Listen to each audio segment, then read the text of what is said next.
number 2 entry on this list for Undertaker to Triple H at WrestleMania 17. Oh boy, I'm ready to have some fun with this one because, like I mentioned, there was a sense of maturity in terms of the Undertaker and Triple H in WrestleMania 27. But in 17, they are 10 years younger, and boy, this match is not about avenging friends and legacy. This match is about who the best one. When the fight starts off with Triple H going like, "Rock, Austin, I have beaten all your heroes, and now I am the best." And then the Undertaker comes on out. He says, "You ain't never beaten me. I ain't no Brahma Bull. I'm no people's champion. I'm no rattlesnake. I'm the dead man, and I will make you famous. You see, while you were up here going ahead scratching and clawing," and he looks over to Stephanie, "and sleeping your way to the top back when that insult was fresh." And Stephanie's like, oh, and he goes like, he says, "I was out here doing my thing. I think they call it a dead man of destruction." He says, "And if you want to try me," gets up in Triple H's face, "I'll make you famous." And Triple H's retort is, "The problem, dead man, is your yard is in the middle of my ring." And then eventually he jumps Taker, puts the chair over him. He says, "You're the people that make people famous. Is that right? Well, you mess with me and I will cripple your ass." I'm like, yo, is there any more testosterone, more driven way to build up a match than that one? Like, that's what this first match was. It's like, you think you're the best, you want to jump? Taker like, "Well, I'll jump. What's good? What's good?" And this is what I call, this is the what's good homie match, right? Because that's what the build-up was. But this was perfect because Rock and Stone Cold were your top 2 biggest stars, and right under there was Triple H and Taker. They weren't the guys, but they were a tremendous supporting cast. And when I think of, as far as talent, Mount Rushmore of the Attitude Era, I go with Austin, Rock, Triple H, Taker. And so what better way to co-main event WrestleMania 17 than with Undertaker and Triple H? And this was good. And the entrances, Motorhead, and a lot of people I know that will clown Motorhead because he only kept saying, "It's time to play the game." You know, it starts off, dude, even the way this match starts off, the music production, "We are Motorhead, and we're gonna kick your ass." And "It's time to play the game." Like, that was good stuff. And Triple H comes out, good. I love the performance, even if he was mostly saying it's time to play the game. The Undertaker comes out to Limp Bizkit, keep rolling. Like I said, this is just 2 dudes, young dudes, just wanting to beat the crap out of each other to prove whose game it is, whose yard this really is. And they do this amazing shot of Undertaker with his motorcycle just driving right down the long ramp. And the match is pretty much a brawl. And like I said, looking at this match physically, they didn't have to rely on weapons a lot. They were able just to go out there because they were a lot more healthier than they would be 10 years later, and they just went at it. Just really tremendous stuff. Like, you just feel the power. Like, these guys, they fight like 2 dudes that don't hate each other. And I'm like, I do miss sometimes this aspect of the business when like those just 2 big alpha males wanting to try at each other, and you know no one's gonna back down. Who's gonna go at it? Like, it was just fun stuff in the Attitude Era. Now there are some silly parts in this match. Referee Mike Chioda gets knocked down, and man, that guy was out for a good probably 15 minutes. Longest rep bump ever in terms of how much he stayed down. And that was a plot device so that Taker and Triple H could go and fight into the crowd and brawl, and they go on this platform. Now, as a kid, I thought it was fantastic. Undertaker does this choke slam with Triple H over the platform. I'm like, that's awesome. And it took me watching back now from watching other reviews. They mention how, well, the problem with that thing is they do a replay that shows Triple H landing on the crash mat, and Taker does an elbow, and both guys are just bouncing off of this mat, and they're fighting, and every time they go down to the ground, you know, the commentators, they're trying to sell it. They're like, "Oh my gosh, they just did an elbow. Oh my gosh, they're just bamming each other right down to the ground." But you see them bouncing up and down on the crash mat. So, hey, you know what? I still think this match is awesome regardless. And then they get into it, and Taker's bleeding. And I remember, man, Triple H, it looks like Taker's not, he breaks out the tombstone for the first time in a long time. And Undertaker, he's looked like he's been had it, very much so like they would 10 years later. Triple H, Taker's out of the ring, he's busted open, and they're doing a good job of making it look like Triple H has got him. He gets the sledgehammer, I think he goes for the sledgehammer, and he nails Taker in the back from the last ride. And then that's when it gets to the corner. And the way Taker does the last ride, he lifts Triple H H up and goes down to his knees, and then boom, slams Triple H down to his back. 1, 2, 3.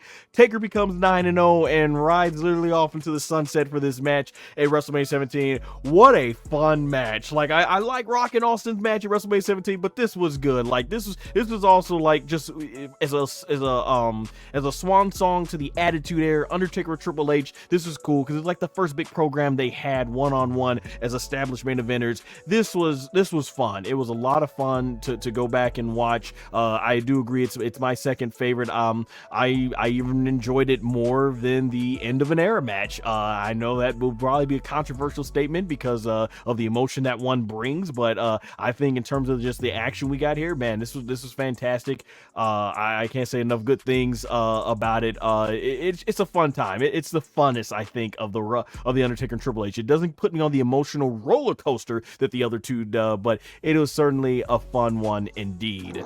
All right, man, 0001, you were there live, obviously, at WrestleMania 17 for this one in person. You agreed, we both agreed, this is our second favorite of the Taker and Triple H trilogy. What is your thoughts seeing this one in person?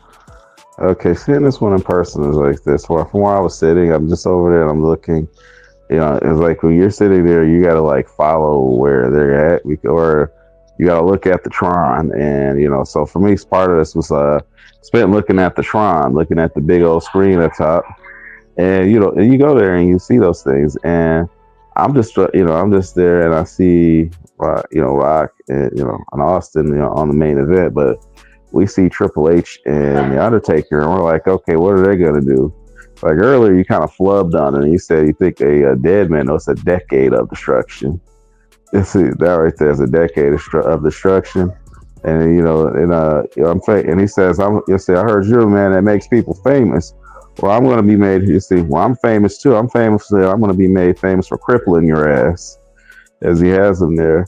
And the build up where, you know, they try to have the Undertaker have a restraining order against Stephanie McMahon, and then you have Kane in the build up as well with Stephanie McMahon, Stephanie McMahon or a mannequin of Stephanie McMahon over his head while he's up there, and he's like, yeah, send her down and everything. So it's just like, you know, it's like, you know, this match right here is a match that, you know, it's a match, you know, it's what some people call the people's main event, you know.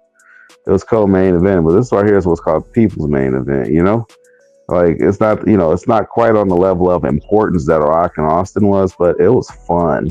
So they knock Mike Chioda out. You know what I mean? You know, like Mike Chioda tends to go out like, you know, like all Attitude Era refs, you know, they tend to have glass jaws and glass chins, you know. They go out rather quickly. They go down rather easily. A swift, strong breeze could carry them away. The sunlight, even though it's a dome stadium, the sunlight can get in their eye. Hear no evil, speak no evil, see no evil. They're just so flimsy, you know, back in the day. You know, so this is what, you know, so like, you know, like I say, you know, when I go ahead and I watch this match, they use that as a plot device in order for them to be able to brawl all over the arena. One of the funniest things in this match is I think they rebuilt the Spanish announce table on one of the regular tables, and they try to use that as a table for a table spot, which I thought was hilarious. You know what I mean? And then you have them go over to the scaffold. That's the little platform they're on. It's called scaffold. You know, that's how they get things high up. You know, it's part of the production truck. They go over there, and, you know, like the Undertaker gives Triple H a choke slam off of that. You know what I mean? They could have done a little bit of a better job concealing that. I don't know, put some plywood by there on top of there or something like that. You know, make it look a little bit more believable. But you know, but yeah, you got the scaffold in there, and then you have you know, like, people don't know that the Undertaker was actually busted up going into this match. That's why he was busted open. Because if you look closely, he actually had stitches on his forehead going in there, and then Triple H opened them back up, I think by mistake. But then again, it kind of adds to the drama of the match.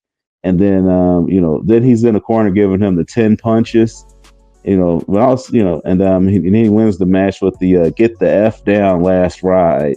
So definitely for sure, I love that match. And also, I love watching Motorhead in person. You know what I mean? It's one of my favorite bands. Some people are like, "They botched over their lines." No, they did what they were supposed to do. It's all about the game. Let's see, we are Motorhead, and we're gonna kick your ass. So now, let's see. So we have that entrance, and that entrance was sick. And what a lot of people don't know is this match almost didn't come to be. It was actually supposed to be Triple H versus Mike Tyson, and you know what I mean. And it was changed to Triple H versus the Undertaker pretty much in the 11th hour. Similar to a certain other match that will go on, earlier that night. But we're not going to get into this. We'll story for another day. But yeah, you go ahead and you watch Motorhead in person, and you watch them give this awesome intro. Yeah, you know what I mean. So watching them perform here, and then watching them perform at WrestleMania 21 was amazing. So, you know what I mean. If you ever get a chance to do it, definitely do it. I mean, most recently, CM Punk coming out to Cult of Personality twice with the let's see, joins the two-time club for two-timers when it comes down to live intros. But definitely, this match was it was on fire. It was pure electricity. It was fire, and it was like you had two hosses going out there, and what I mean. Unfortunately, Triple H got injured later on that year, but definitely, if you got a chance, go back and watch this match. You will have a lot of fun watching it. Go back and watch all of the Raws, the SmackDowns, and all of the shows. And also, here's another nugget. If you went to WWF Fan Access back in the day, because I like to use the terminology. If you went to WWF Fan Access back in during that time, they had Triple H and the Undertaker fight each other at WWF Fan Access too. Wow, I didn't see that one. That was cool. Oh yeah, they did. Let's see. One of them was doing their set for one of them was doing their set for autographs and photos, and the other just came right over there and they started fighting. So it's like they did everything they could do to make this match mean so much more, and they delivered. Fantastic. Thanks for giving us that perspective. Yeah, I didn't even know that. Yeah, fun match indeed. And now we get to